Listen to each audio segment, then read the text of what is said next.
لله جريت فارس يا رحمن الصلاة والسلام على أفضل خلق الله يا رب التبوسي نغيا فرحمتها يا رب التبوسي نغيا فرحمتها ولا لو فكيسي وكتب يا رب يا رب نافع دقيقة اسمها دقيقة مناسب وسنة دقيقة دقيقة مناسب وسنة دقيقة السلام عليكم ورحمة الله وبركاته أمة جاللاكم ولد دچاني لما تunda دچا كنا ولد دچاني لما تunda دچا guyaan har'aa kun guyyaa gammachuu Ibraahimii fi Fooziyaa baga nuuf gammaddan firaa fi aaliidhaan baga nuuf gammaddan firaa fi aaliidhaan ani haa dhufu jenne irraa keessummoonni keenya baguma nuuf dhuftan manni keessan keenya ulfeenaa nuuf ta'a koottaa barbareeda ulfeenaa nuuf ta'a koottaa barbareeda gammachuuf kabajaan ol kaanee isin simanna maaluma barbaadan manni keenya bashaasha ilmaanis baay'ee horanii ustaaziin keenya Kaalid isaanumaan isin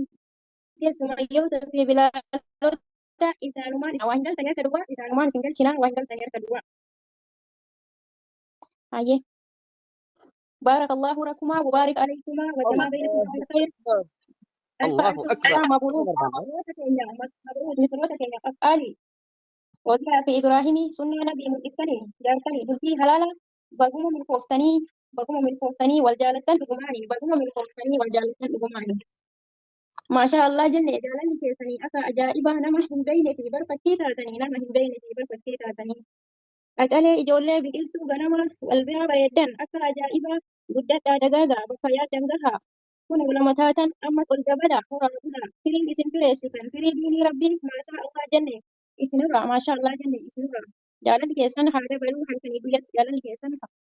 halkanii guyyatti assalaamu alaikum warahmatullahi wabarakatuh waan dhaggeeffattaniif galatamaa isiniin jedha